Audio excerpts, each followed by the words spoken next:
damn sure wanna be. Working like a dog all day ain't working for me. I wish I had a rich uncle that'd kick the bucket and I was sitting on a pile like Warren Buffett. I know everybody says money can't buy happiness, but it can buy me a boat. It can buy me a truck to pull it. It can buy me a Yeti 110 ice down with some silver bullets. Yeah, and I know what they say, money can't buy everything. Well, maybe so, but it can buy me a boat. They call me redneck, white trash, and blue collar, but I could change all that if I had a couple $1 million. If the starter battery gets below 13.0, it's going to stop charging the lithium and it'll start just charging the... Correct. And then when it gets to 13.1, it'll stop charging that and start charging... It'll start charging the lithium again at 13.2. Okay. And the reason for that is a full lead acid battery is at roughly 12.8. So we're preserving the start battery. So this is a battery to battery charger, so it pulls the energy from the battery bank. Yeah. So it's only going to pull the energy out when it has a charge source. And right now I'm doing a test at idle.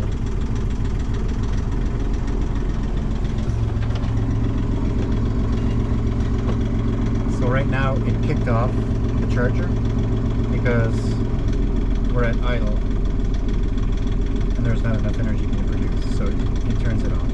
At idle it's normal to have very, very low voltage or amperage. And I might change the settings a little bit so it doesn't do that, so it only operates higher than idle. And what if I was to get a more powerful alternator?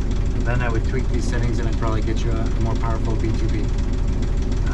And then if you put in a more powerful alternator, then we would put an external regulator, and that external regulator would have a temperature sensor on the alternator. It would protect the alternator. If the alternator gets too hot, it automatically reduces the output of the alternator. So this way we have to prevent that from happening in this way or in a different way.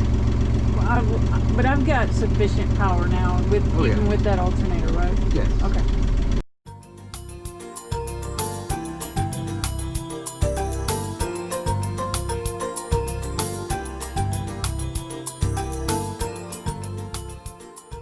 Your solar, let's take a look at your solar. Here you go. So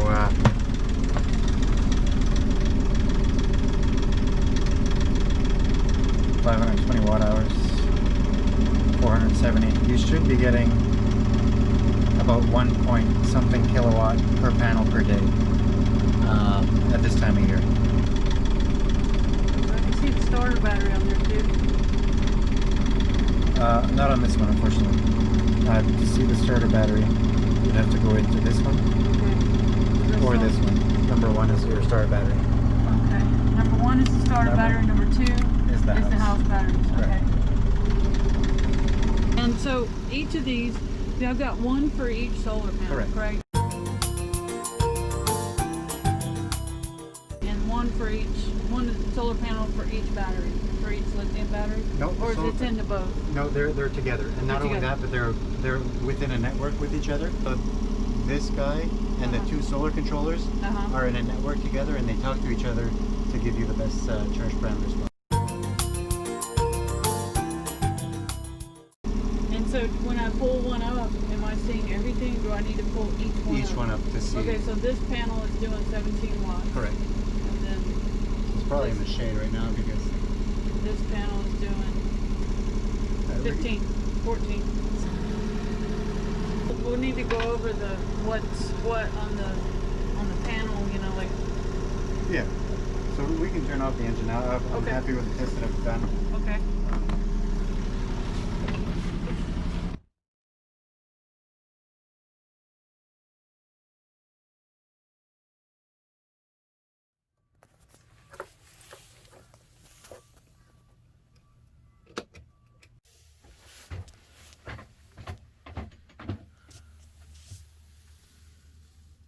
Start battery, and this is the Orion B2B. Okay. Store batteries down there. Oh, there Right it here, is. yeah. Okay.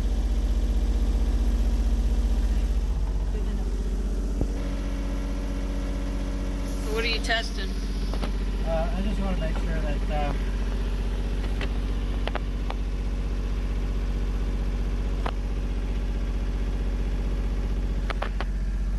so we're pulling 21 amps right now, Yeah. and with a 55 amp alternator, I prefer to run it at 50% so it doesn't overheat and damage it. Right. So we are pulling about 23 amps right now. Good. Okay. I mean, it's not a great rate of charge, but it's also not going to fry your alternator. So we are charging the batteries 13.7 amps going in right now. Okay, so we have your battery charger that is charging the starter battery only, Okay. but because we have a B2B charger, it is delivering it to your lithium bank. So this monitor is all your lithium bank. Is it okay to turn Yes. this off? Okay. Okay. So we're putting 17.4 amps into the lithiums at the moment through Okay. the B2B charger, which is from the battery charger on the star battery.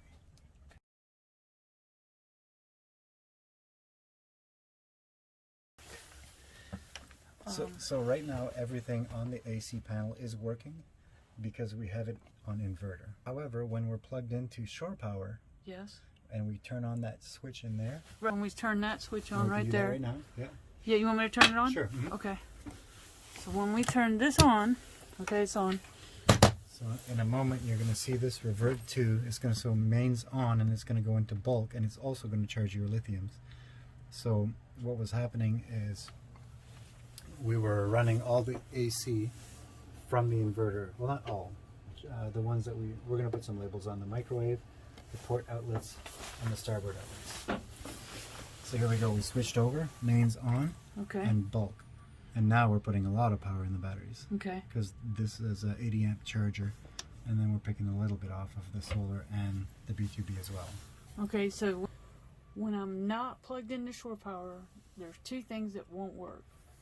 When I'm not plugged into shore power, it's the water heater The battery charger and the water heater. and the air conditioner. Oh, okay. So, What about the water heater? will not work. It won't. Okay, so water heater, battery charger, air conditioner. And we can put some labels. I've got some white on black label. We can put some labels on the ones that Okay. will work if you'd like. Yeah.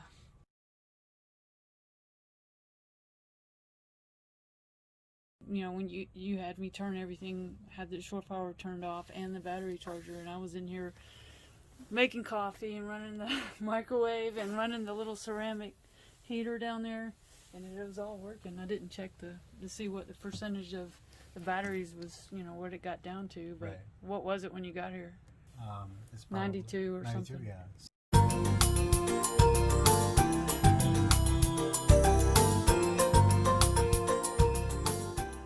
And the reason we do, I mean, there's two ways of doing it. We could have had the inverter power the entire panel, and it would actually have been an easier installation. But the thing is, if you're at the dock and you're plugged into shore power and you're running your air conditioner and your hot water, if the dock breaker would trip, it would basically just drain your batteries. Oh yeah. Yeah. Yeah, So that would be a a problem. little bit more of a controllable, Sure. or it prevents mishaps like that, I guess. But in the future, if you wanted to, like with the bigger inverter, actually, well, it doesn't matter for this boat, but if you would like to add the air conditioner, if you get an efficient one, Right. we can change that fairly easily. Like we can change any of these to go on the inverter side or not. But the water heater works if I start the engine. Yeah, exactly. Or if you run the Honda. So what I used to do on my monohull, I would run my little Honda generator to heat up the water and charge up the batteries, and not all at once, but you could do all that. And speaking of load, so this is your controller for your inverter. So charger only, off and on. On, it does both charger and inverter. As you just saw, we plugged it in. It's automatic. It goes from inverter, boop, automatically mains on. And 90% of the time, if you leave this on, you don't have to do anything. Okay. It's automatically going to go, like when you leave the dock, and you unplug your shore power or turn off the breaker outside, it's automatically going to switch to inverter. And Okay.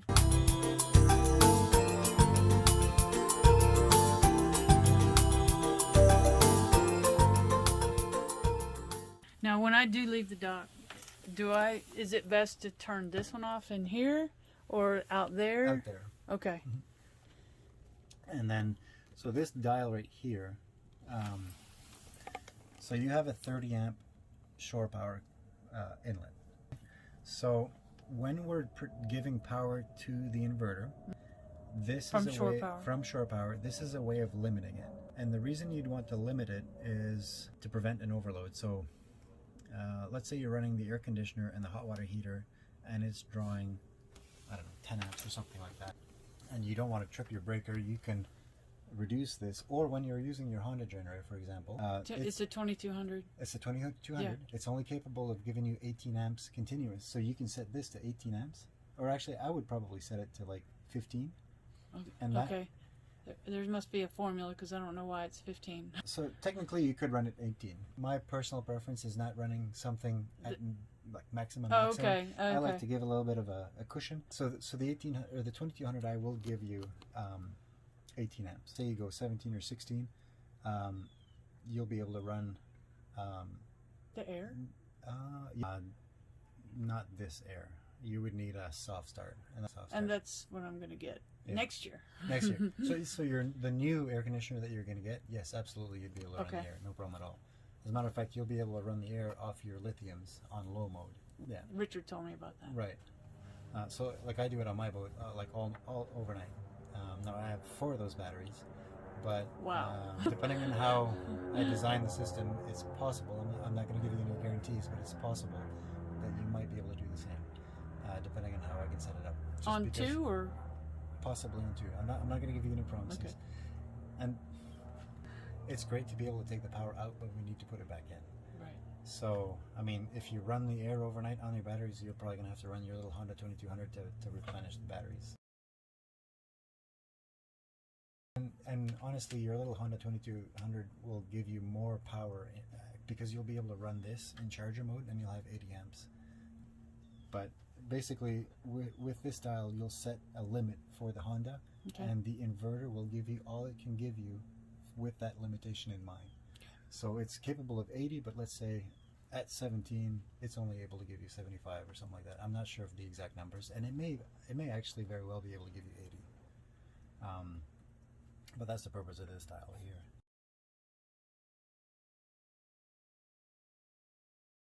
I mean, so the beauty of lithiums is you can discharge them to 20%. Matter of fact, even 10. But Do you think that could happen overnight, down to 20?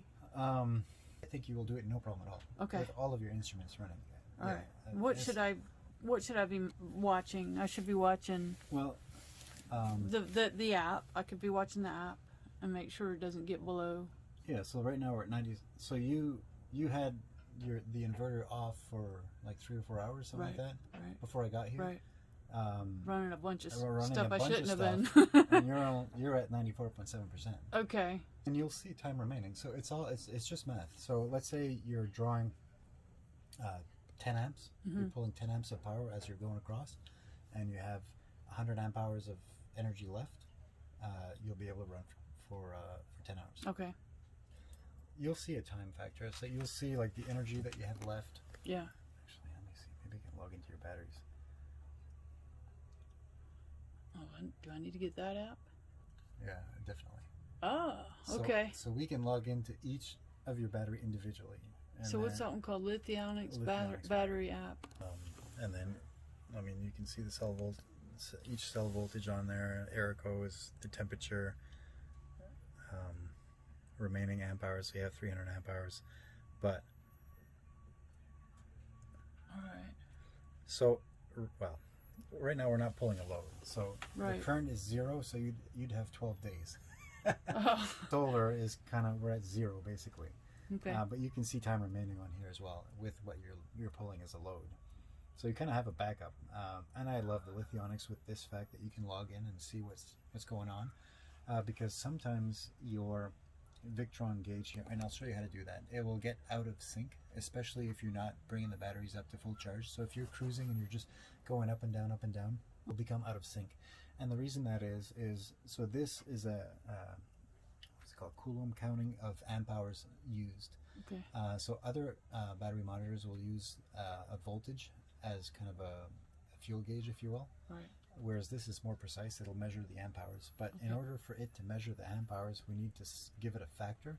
It's called the Pucher's factor. I'm not sure if I'm pronouncing it right, but and so we set the Pucher factor of the Lithionics into here, and with that, it's kind of a formula of how much energy it's using, and try to calculate it precisely. Okay. But the fact that we can log into our batteries Directly. and match it, well, let's see. So 95%, See if it matches.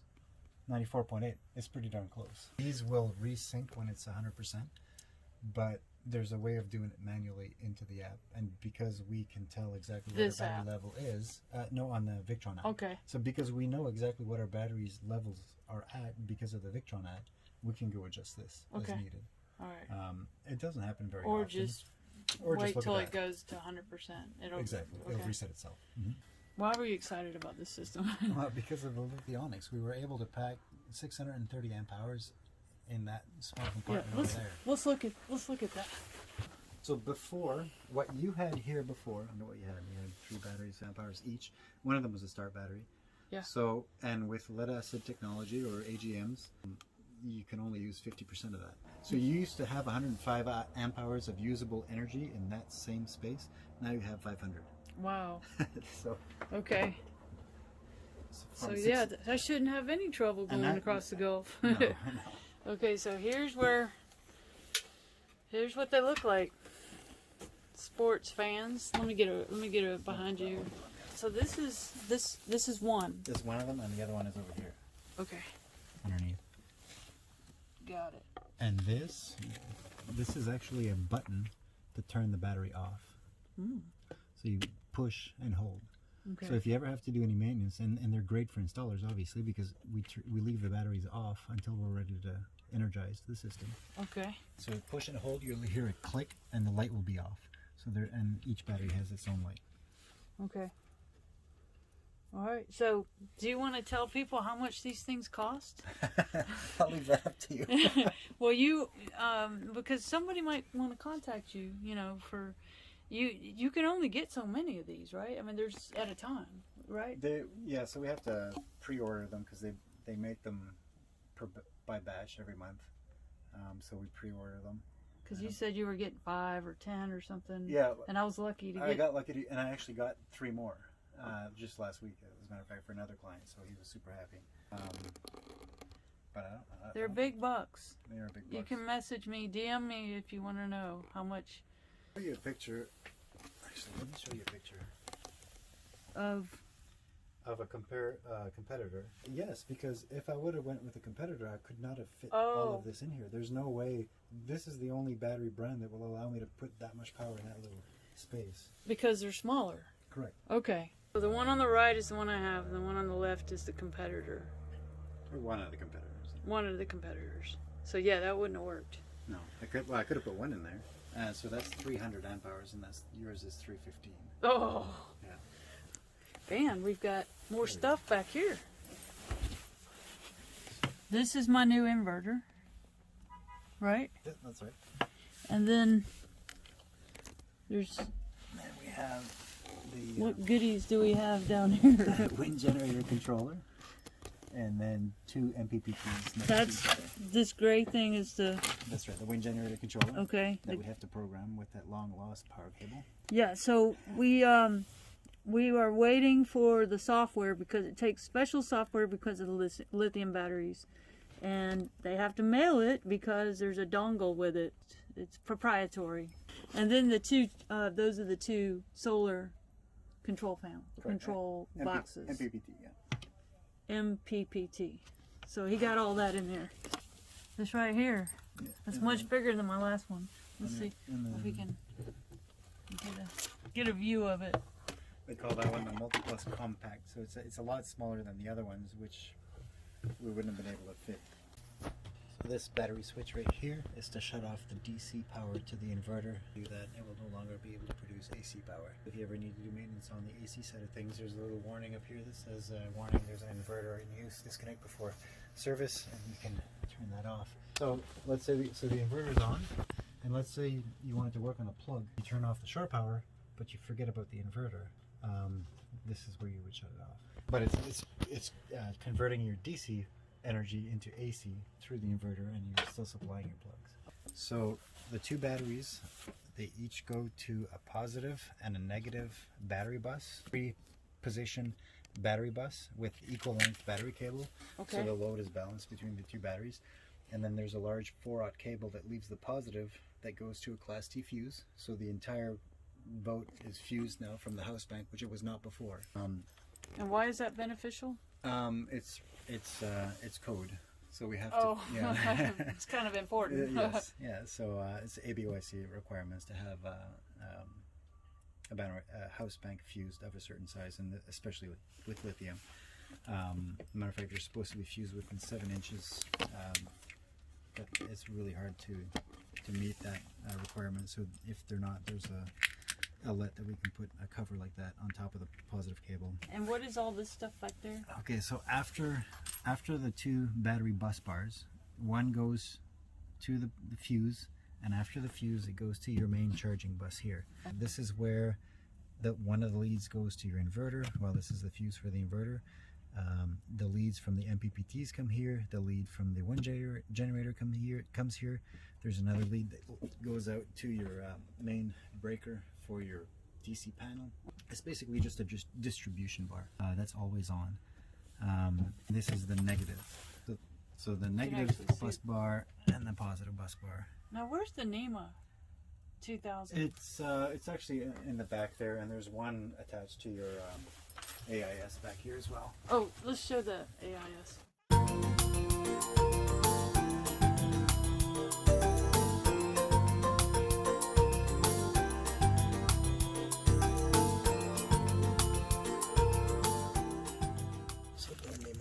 NMEA 2000 is right there. Where's the backbone? Backbone, so that's considered a drop, and the backbone is actually in the back. Oh, and that was incorrect as well. The backbone was not properly configured. There's 3 resistors, and there's only supposed to be 2 on the backbone. Sure, yeah. Okay. So that right there, what is that? That is a network switch. So your chart plotter only has one input for an Ethernet port in the back. And then this up here, I'm not sure if I'm getting it. That puck, that black puck, is that's your Sirius XM, and then up there should be like a right there. A little. Okay, let's see. So I have 2 solar panels of 375 each. 3, correct. Okay, and there's my radar from my boat.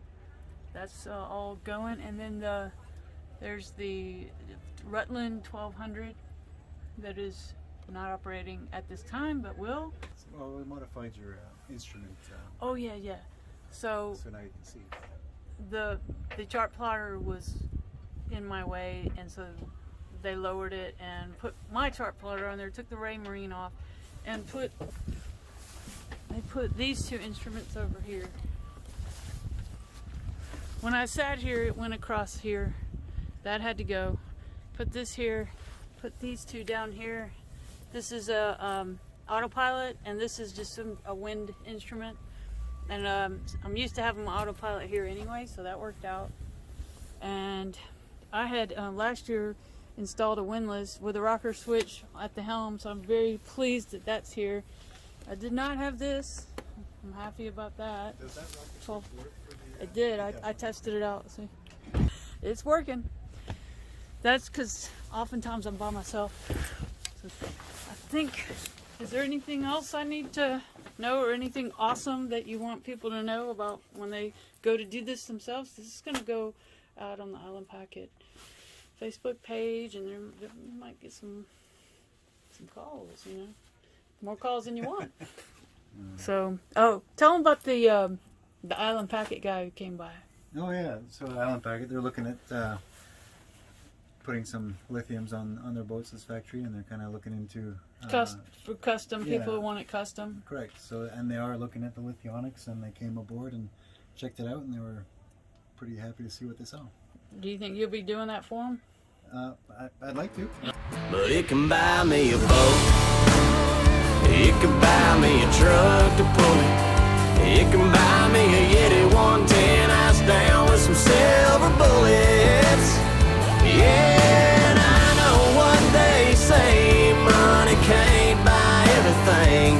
Well, maybe so, but it can buy me a boat. They call me redneck, white trash, and blue collar. But I could change all that if I had a couple $1 million. I keep hearing that money is the root of all evil, and you can't fit a camel through the eye of a needle.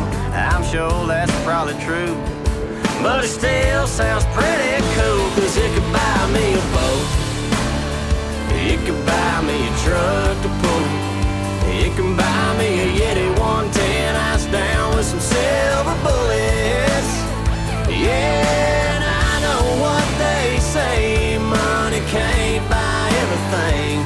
Well, maybe so, but it can buy me a boat to float down on the water with a beer. I hear the Powerball